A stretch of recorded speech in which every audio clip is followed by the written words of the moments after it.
Okay. Start.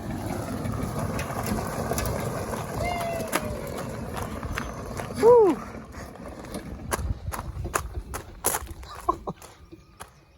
Hey, it worked.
Hey everyone, welcome back to another episode of Spyder Garage. This place looks a little familiar to you probably.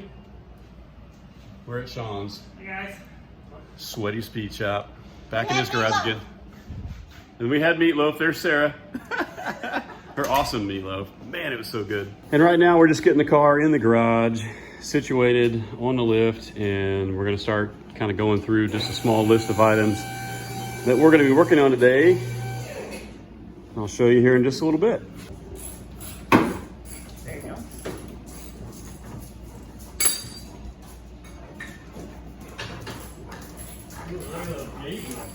Come on. Yeah. That's fancy. Yep. Wow. We'll let the dogs out, Bubba.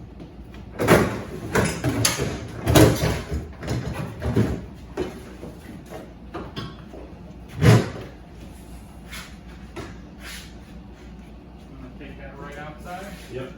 Okay, this is what we're gonna do. We had to clean the car out first. We are gonna cut through this 99% rust-free floor and install subframe connectors because we don't want this car to twist or crack the glass top or break it or whatever else. So it's a unibody car, so the very front of the car up there has got kind of a stiff part up there in the center, and there's one about right here underneath the car. We're going to tie those two together and then bring a couple plates maybe out to the rocker panel to kind of secure it a little better. But we're going to figure that out. So we're all cleaned out, and I think now we're going to sit and think a while.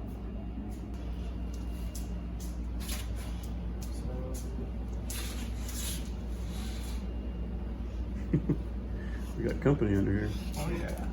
Hi, buddy. This point right here, where that big slot is, Yep. that is part of the stiff part of the unibody frame right here. Okay. That's got to get connected all the way back to basically right there, kind of where the torque box is in that area, but they can stop here Yeah. because that's kind of a stiffer part. That hangs down about an inch from there, just holding it up there. So that's not that bad. Yeah. Yeah, I didn't want it super visible beyond the rocker panel, Mm-hmm. but again, whatever it takes to. Well, so we could take this piece like this, and I can cut so it lays flush with this, and then plate it right to this on the bottom. So I could kind of stencil this out, you know, to match this. Oh, right, to go right in the contour. Yeah. That's what a lot of companies do now, because they got laser cutting and they know the contour of the floor. Okay, I can do that pretty easy. That's not going to be a big deal. Okay. That's cool. You don't have to cut into it then. Oh. Okay, but then.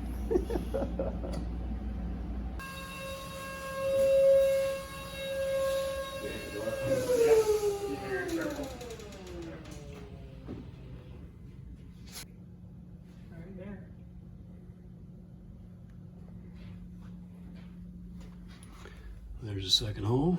Yep. And then the first one. And there's the first one. Cool. Sweet. Now, center on that guy. Perfect right there. Yep.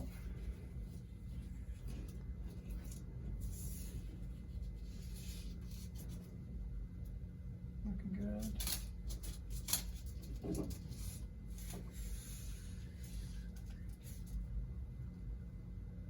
Good still. Right on the edge. Perfect. Alright, that's pretty close. You know what the next question is going to be? We don't actually. Mind if I cut your car? Mind if I cut a hole in your car? Yeah.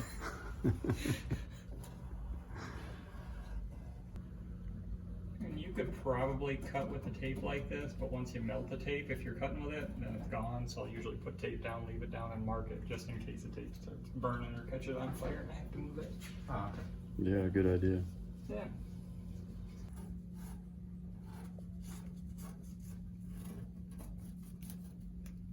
End up stopping right around in here, but for this cut, we're not going to go any further than this guy. Okay. And this guy, we're probably really going to cut all the way up to here, but we're going to stop right there. Okay. Sound good? Yep. And then on this side, we're going to stay just inside the line, so the actual tube or pipe will go all the way to the outside. So we're going to go just to the inside of this guy and cut like right there. Okay. And then we can kind of open it up. Okay. Sound good? Yeah.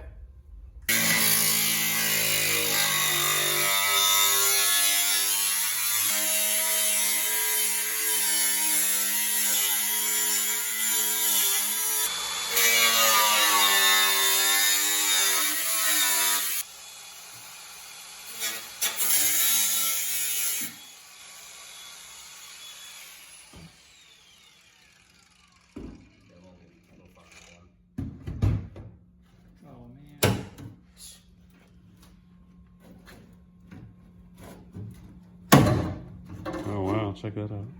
Okay, that's close. There's no going back. That's where we're putting it, right? Yeah. Okay. That's where it's gonna stay. Just making sure. Probably you want side cutters to trim, or you want a flat wheel?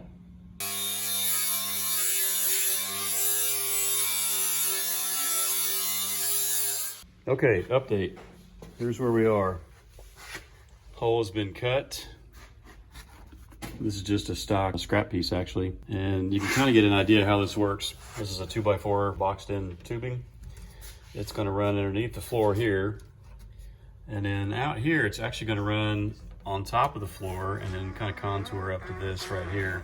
So it's gonna actually be a longer piece, but this one is only long enough towards here. Yeah, it's really not too bad. The storm is coming, but I'm prepared. I'll be gone for a while, but don't be scared. Right now, I don't know if I'll ever arrive. Where the grass is green, we're still alive. I hope I see you on the other side.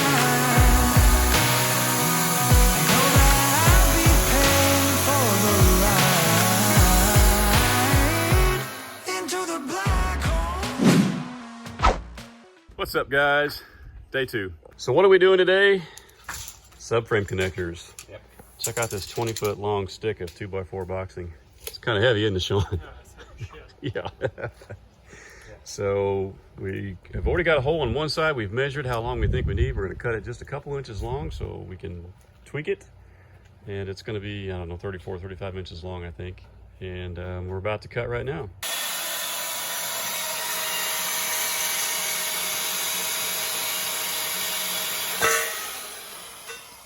That thing cuts like butter.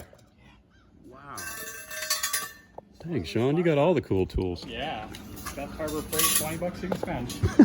Maybe the 100. Okay. So it's not going to go 100% because it's a little long up front. So our next step is probably get we had that other little longer piece in this, kind of match it up here where it goes, and then figure out what our angle is going to be for this piece. Got it.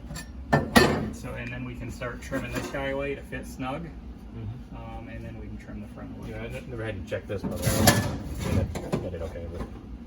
Yep, that's kind of it.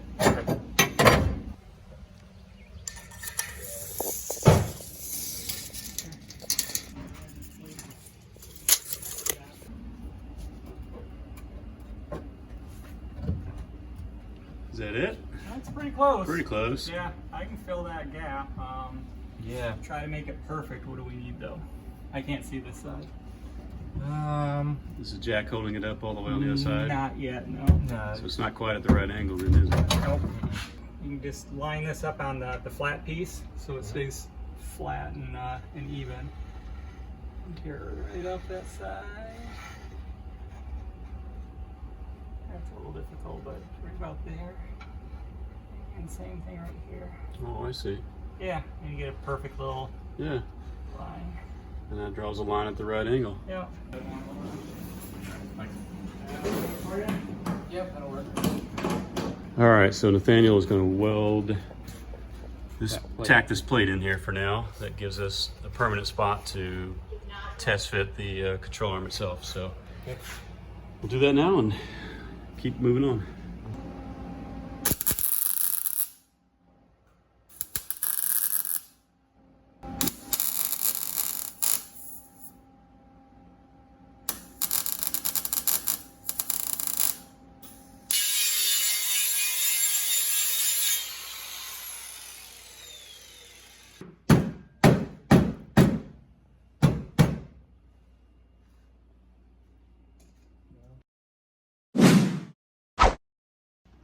Well, we took a little break, grabbed something to eat, and just before we did, our buddy Nick came over and dropped these off.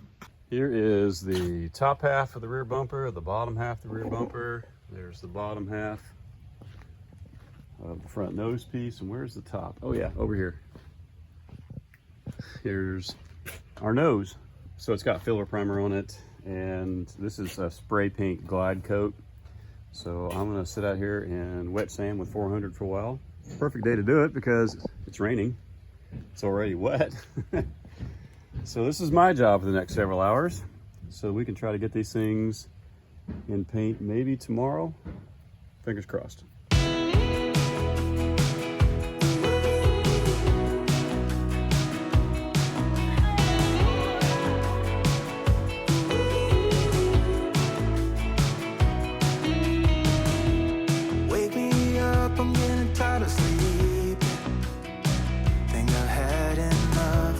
I've been gone, but haven't done much healing.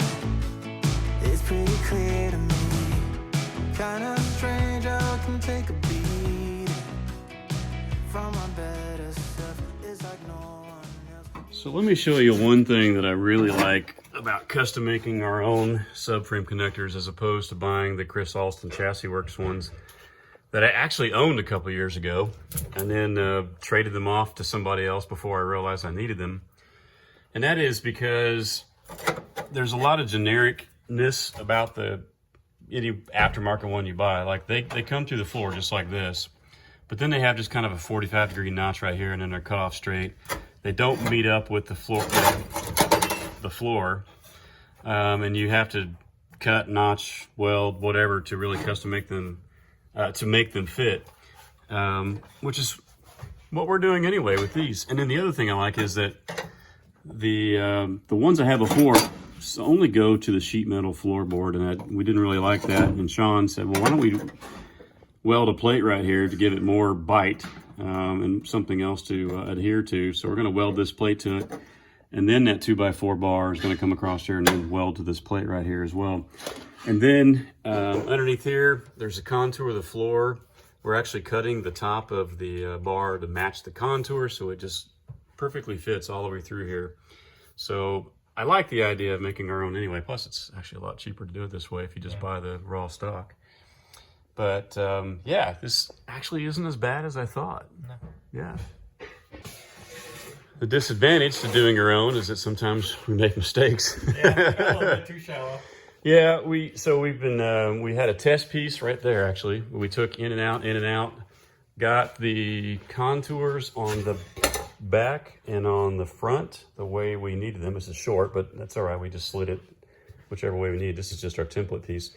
Transfer these to this piece here. Got the back perfect. Got the front scalloped right here. But to do that, we got to really pin that thing in there tightly, and then jack it up so it's up against the floor. And then when we were doing the last little bit of flap wheel work up here to fix our contour, A little bit too short. yeah, we cut it a little bit too short because we didn't realize the jack was holding it up all the way. No big deal. We got more metal. Yep. We'll still use this because there's some side notch pieces we got to cut to go from this to the rocker panel. So we won't waste this, but all the work we put into this piece right here, we're just gonna have to start over again with a new one. All 36 minutes wasted. Yeah. Live and learn. Meanwhile, while those guys have been out there, I've been in here wet sanding this entire piece. This thing is glass smooth. There's something just kind of satisfying about doing this. I don't know what it is. I think some people would think I'm crazy, but I kind of like this. So I still got this to do. You can see the, yeah, what do you call it? The guide coat. That's the name I was trying to think of. Guide coat still on here, still here, still over there. It does take a little while to get this thing sanded down perfectly with the wet sand 500 grit, but dang, does it feel good. And it's just gonna look that much better. So back to work.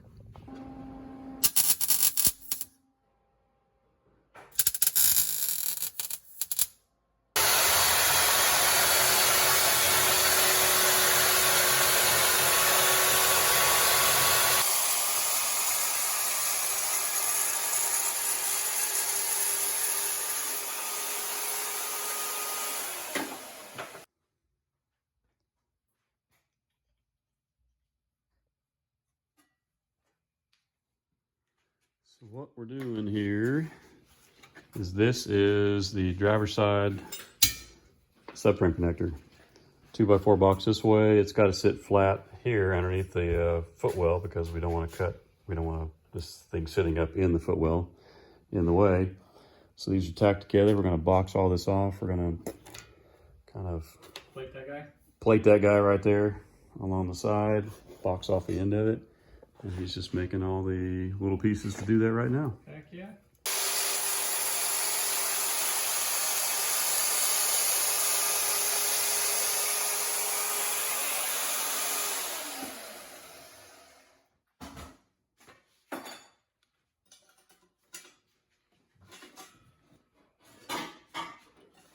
Oh, nice.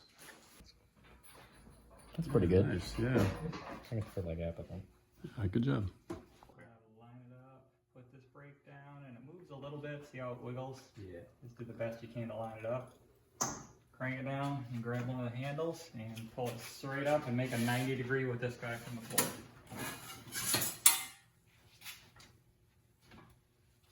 Right about there. Yep. And same thing.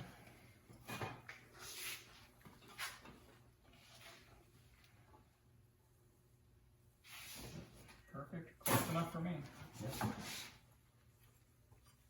Cool. Oh, that's too cool, man. All right. Thank you, Sean. Yeah. Another fit. Pretty good? Pretty good, yeah. Okay. A little off, but not too bad. That's why you can fill it in with a welder. Right. Check out these pieces Sean and Nathaniel made on the metal brake over there. There's that. Beautiful. And then look at this. Whoops. That's going to weld in nicely.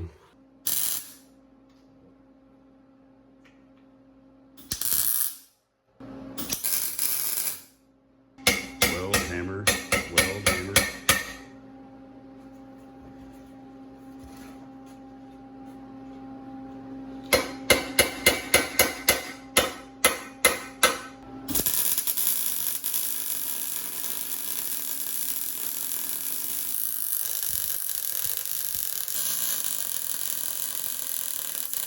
Hey, it's the end of day 2, and we got a fair amount done today. Yep. Not too bad, right, bud? Yeah.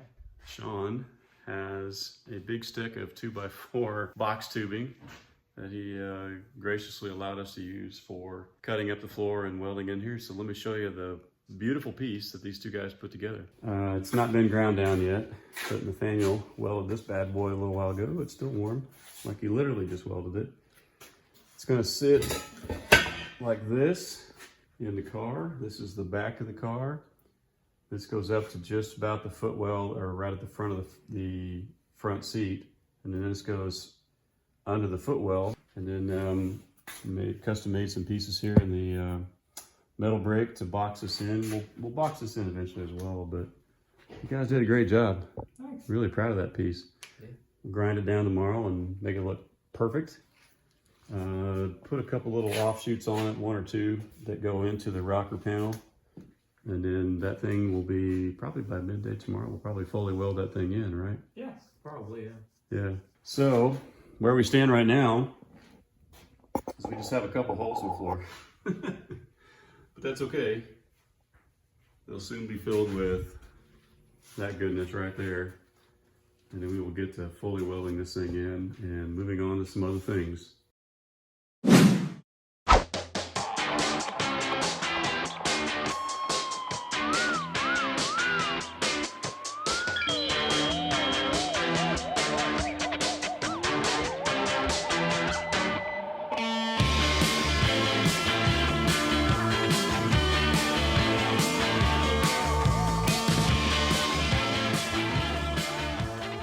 Good morning, back out here for day 3. I've already been wet sanding quite a bit this morning. Nathaniel's already been welding and grinding, and we're gonna take a little trip today. We're gonna head out to Chris's shop because all of these, this, all need to go to him, as well as the hood. We never did paint the underside of that hood, and I am nervous as you could be. So we're gonna take this beautiful hood, remove it, not scratch or ding up the car, put it in the back of my truck and take it over to Chris so we can paint it. So, wish us luck.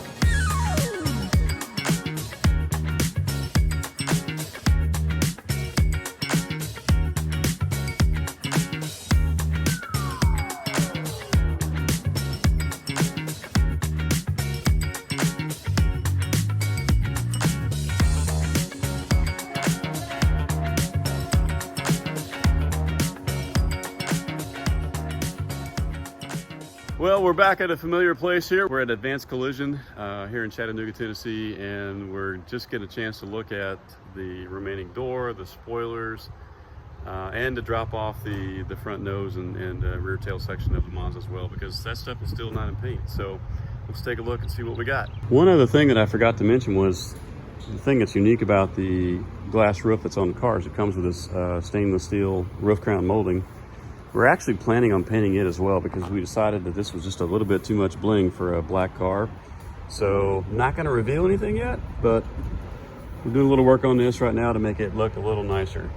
And here is the door. Oh my goodness, this thing is better than factory.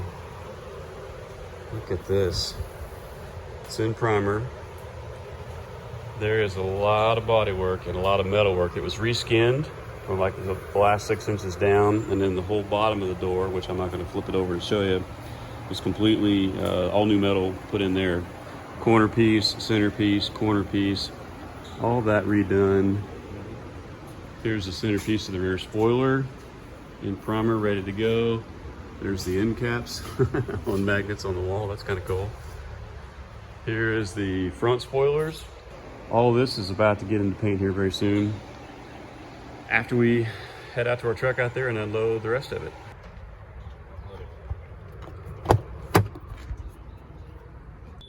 So the truck's unloaded, and the first thing we're going to do to help Chris out here is take these nasty, rusty side pieces that hold the roof crown molding on and blast them in the cabinet here. So Nathaniel's going to do that while Chris works on cleaning up the backside of our hood. So these are the front spoilers that I showed you guys earlier off the front of the car, and one of the problems we've always had with these is that they warp really badly. They're just really thin urethane. They look like a wet noodle. We've got these straightened out and cleaned up as best we can, but Chris had an idea, genius idea, you see how floppy that thing is, to use this flexible bumper patch material. So here's the other spoiler. This is the material, that flexible bumper repair material placed on the backside. And I know you guys can't really tell by looking on camera, but it's a lot stiffer, and this will help keep it from getting warped, as well as just hold it in position when it goes back on the car. Yeah, that's just a wet noodle. So anyway, great idea. Thanks, Chris. So we just had the scariest thing ever happen. What just happened, bud? Oh, the hood fell over. The hood fell over. The wind blew it over. We stood it up a little bit too tall. Luckily, it fell on the bottom side, not on the top side. I was in the bathroom. Chris was over there just walking around the corner. Nathaniel was around the corner. These two come running as fast as they can. I can't leave because I'm otherwise occupied, but I heard it. Yeah. And all we can tell right now is that it just scuffed up the top there a little bit. But otherwise, we think we're okay. We dodged a huge bullet. We got lucky. Yeah, we got real lucky. Dang. Okay, our time here is done. We're gonna head back over to Sean and Sarah's. Thank you, Chris. Chris is about to hit the paint booth. He's gonna work on the underside of the hood, and then all these parts back here you see are all gonna be shiny black. We hate that we can't be here for it. I'm sorry. But we helped out as long as we could. So, you ready to head back? Yeah. All right, time to go weld in some subframe connectors.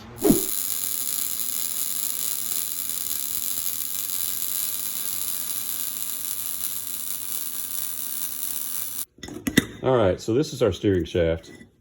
You guys have watched us really mess with this thing and have all kinds of issues with it interfering with our exhaust manifold. This outer shank, double D shaft, was a little too long. We cut it back. That did help a little bit, although I think we could probably cut it back possibly a little bit more. If not, we'll make a dent in the exhaust manifold and we can clearance that. But the real issue was right here. There's this nut. Well, it doesn't stick out that far, but once it goes down, it sticks out pretty far, and this has a nut that sticks out really far. And when it rotates around, the height of that quarter-inch height of that nut hits the exhaust manifold, and I'd have to clearance the crud out of that exhaust manifold, and I don't want to do that. So we came up with a better solution. Rather than try to clearance these two nuts that stick out and potentially damage that exhaust manifold, we're just gonna weld it. I mean, there's no reason for this to be removable, really. So we're gonna clean this up and just run a bead all the way around that and weld that thing to that, and then we won't even need this bolt that goes all the way through and this nut. And we got a smooth surface that doesn't hit. Still collapsible. And it's still collapsible. Yep. This part still works. And I think that'll do it for us.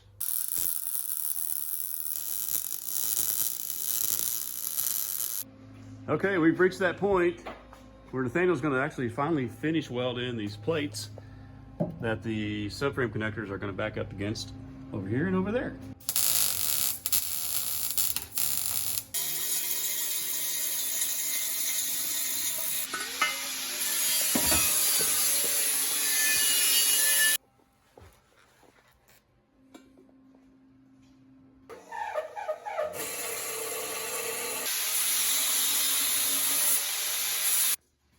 So we're working on a lot of little things right now. I just got the power steering pump fixed, connected. Steering obviously was fixed earlier with the collapsible shaft. Dirty Dingo makes this adapter that goes from your standard Saginaw high pressure line that adapts it to your LS pump and also reduces the pressure. for a second online. We clearanced this because we found out, I gotta repaint it and touch it up, but we found out that the little peg that goes on the hood catches this when it comes back up, so that's been clearanced. And right now, this cold air intake kit right here, it took us several attempts to find something that would just fit. And we got this bend down to the mass airflow sensor, reduced down to 3.5 inches right here, and then down to this Canon air filter here. But it's floppy. And not only that, if it drops, it interferes with our belt right here. So while it was a good enough design to finally find something that fit, because imagine that, a Mazda engine bay is a little tight. So Sean is over here in his crafting class here, fabbing up something in cardboard that should maybe stick right here on the back of the firewall and give us some kind of support to hold that thing up. Well, that's pretty cool. Yeah, we're trying. Yeah. First design, we'll see. That's pretty slick. Yeah, You can see how that works. Okay, and then there'll be a strap that goes across the top here to hold it in place. Yep. Dang, it's almost like it was made for the car. Notice our dual spowl 10-inch fans as well. We couldn't go with a single 16-inch because of that pilot right there off the water pump. It just sticks out too far, so we had to go with dual 10s. Didn't quite get the CFM that we wanted, but honestly, between this really nice Griffin radiator that has served us very well, and those two 10-inch fans, I think will be fine.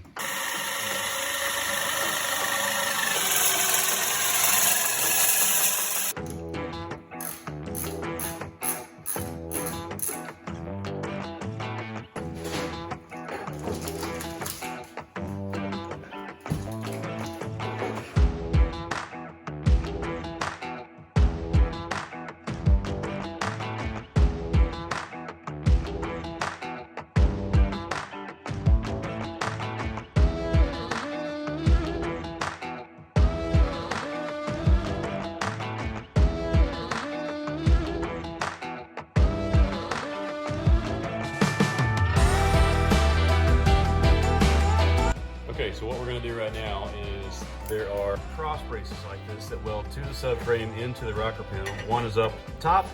There are two more just like it down below. Nathaniel's just going to tack them to the subframe, and then we're going to pull the subframe out, fully weld them, put them back in the car, and then fully weld the cross brace to the rocker panel after it's back in.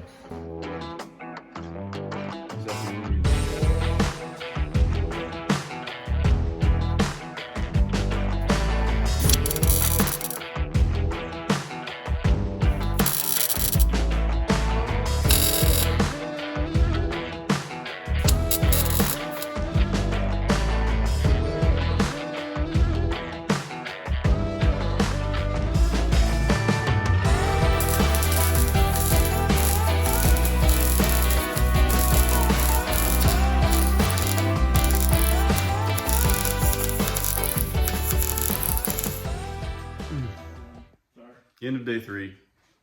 It's been a really productive day today. By far the coolest thing that happened today was the creation of the subframe connectors. This is the driver's side.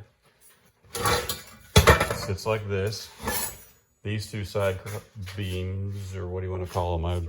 Stringers, yeah, that come off the main beam here, connect to the rocker panel of the car right here. So these are on the bottom side. There'll be a third one on the top side. You'll see that tomorrow when we finally finish welded in the car. But just look at the construction of this thing. This contours along the base of the floor up to the sides, and it's stronger than anything that we could have gotten from Chris Austin. Oh, I promise you this is much stronger. This thing over here, there's a zip tie on it right now. But Sean fabbed up the coolest little holder for our cold air intake.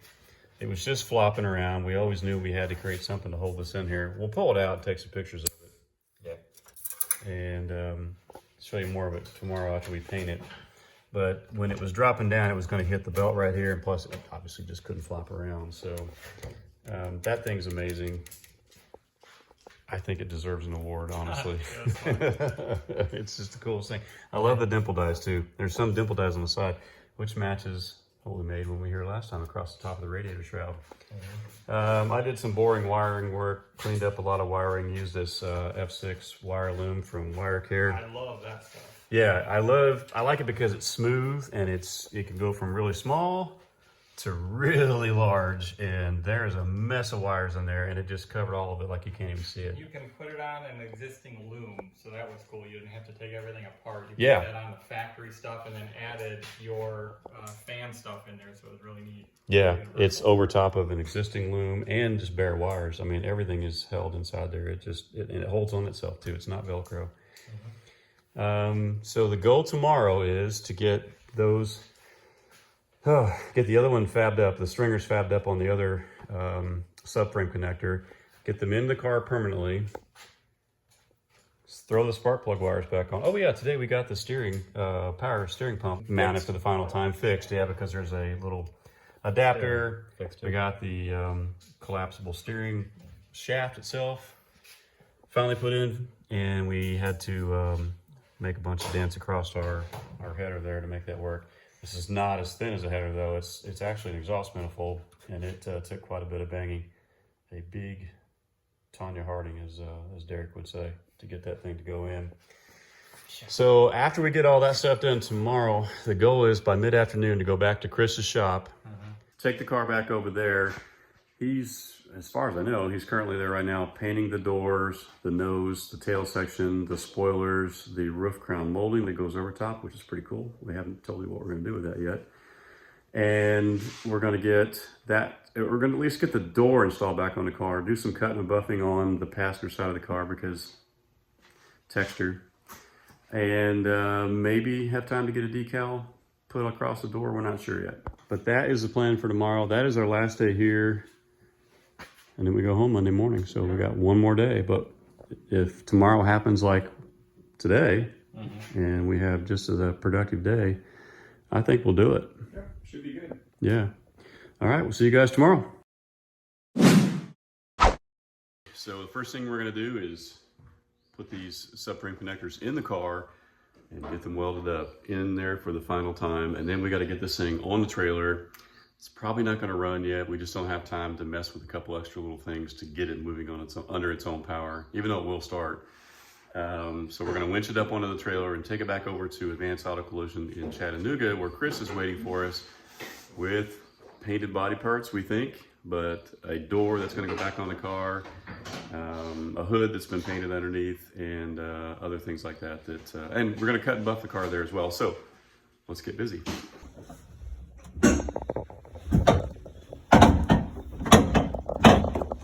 Hi.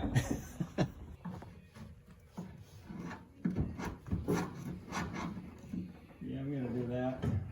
Trim it a bit. Yeah, we're gonna go, now we're actually gonna go underneath on both of them. Okay. It's better. That way we can just put a clamp right on that guy and space it off. Okay. Oh, underneath on both, really? Yeah. Okay. Yeah, I think the way I welded it on the bench was a little up. We're good. Sorry, shit's falling in your face. No, that's fine. Yeah, let me do that. Let's do that. Are you okay with that, Ken, if we keep it up about this high and put the jack stands on the axles? Yeah, that's fine. Okay. Just make sure the weight's where it should be. Yeah. All right, so we are about to fall backwards. Holy cow. We are about to weld the subframe connector in for the final time from underneath the car, but we really need it up a little bit higher. We can't use the jack because, for those of you that have ever done this before, you already know the answer to this. You need to have the weight on the wheels themselves so the body is not twisted, torqued, you know, out of alignment, whatever. So we've got these 6-ton jacks or whatever. I don't know what these things are. We're going to set the weight down where the wheels mount themselves, get the car up at the right height, so you can lay on your back and get covered in sparks. So case in point, we just lowered the car on all 4 corners to put weight on the suspension itself. While this thing was picked up by the lift, the car was torqued slightly, and as soon as the weight came off of the lift, that torque arm right there that Sean's messing with actually fell out of the hole because the body was no longer torqued. So if you ever think that you're just fine welding it in while it's on a lift, think again.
What's up, Axl Rose? Hey. Good job underneath the car bed, seriously. Yep. All done on the underside of the welding, and we're gonna bring the car down because we're gonna let it, well, we need to get to the shop, really is the real point. But that lets the car settle a little bit on its own weight. We'll come back and we'll weld the top side of the subframe connectors after we get back. Hey everyone, thanks for watching. On the next episode, we'll finish up with part 2 and take Miles back to the body shop to meet up with some old friends. He'll finally get his missing pieces painted and returned, and we'll be one step closer to being done. If you would, please hit that thumbs up button and click that little bell that reminds you when the next episode comes out.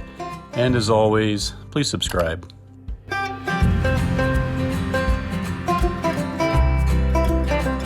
Oh, I gotta do it over again. What am I doing? It's still recording.